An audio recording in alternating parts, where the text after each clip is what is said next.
automobile club." She gave Evie a brisk smile. "It's members only, but you can come as my guest." She then proceeded to sweep Evie out of the train station and straight into her motor car. Evie would never be able to explain how it had happened. "Andiamo, Marco." Isabel leaned toward Evie and whispered, "My chauffeur is Italian. He doesn't speak a word of English. I just told him we should go.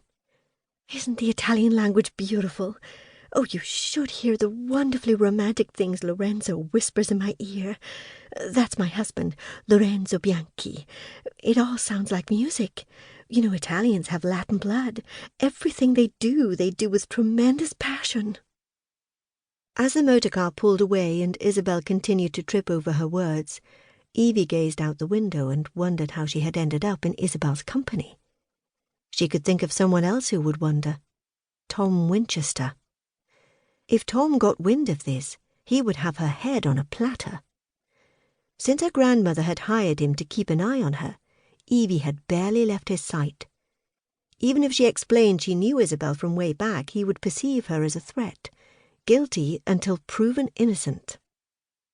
Until recently, he had been parading around as her chauffeur, and on 2 separate occasions, he had adopted the persona of Mr. Tom Winchester, independently wealthy man about town. In reality, her grandmother had hired him as Evie's bodyguard. Evie should have objected, but if her grandmother required peace of mind, then so be it.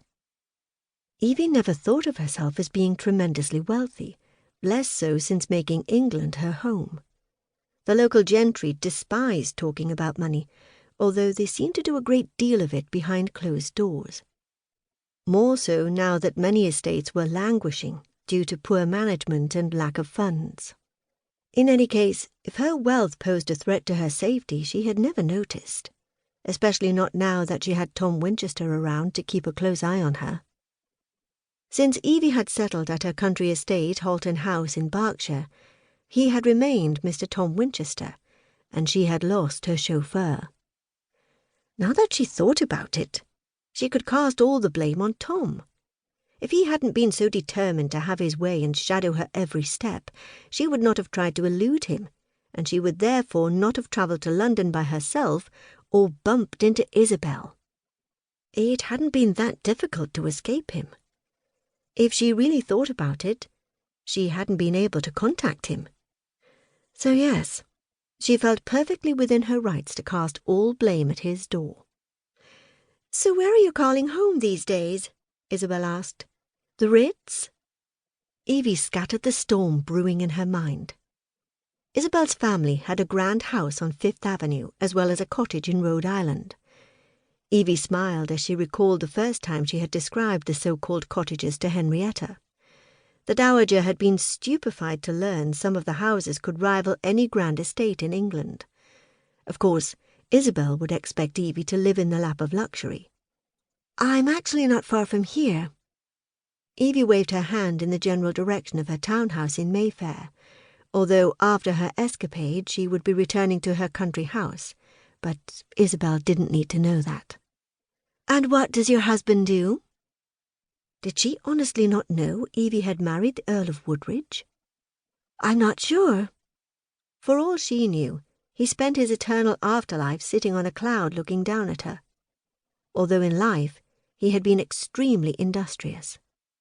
Evie could well imagine him finding a métier of sorts, perhaps organizing the Celestial Library. "Oh, I've heard of those marriages," Isabel commiserated in a hushed tone. "You poor thing, to think you came all the way here to only end up alone." Isabel leaned forward. "Here we are. Isn't it a splendid building? I swear the doorman is a Russian aristocrat stripped of everything after the Revolution. I hear some of them have been reduced to working in service. I find that dreadfully demeaning. I'm inclined to feel sad on their behalf." As she waited for the chauffeur to open the door, Evie plotted out an escape plan. She could excuse herself and say she needed to powder her nose, and along the way she could bribe the maitre d' to pretend she had a telephone call, perhaps an emergency. Shaking her head,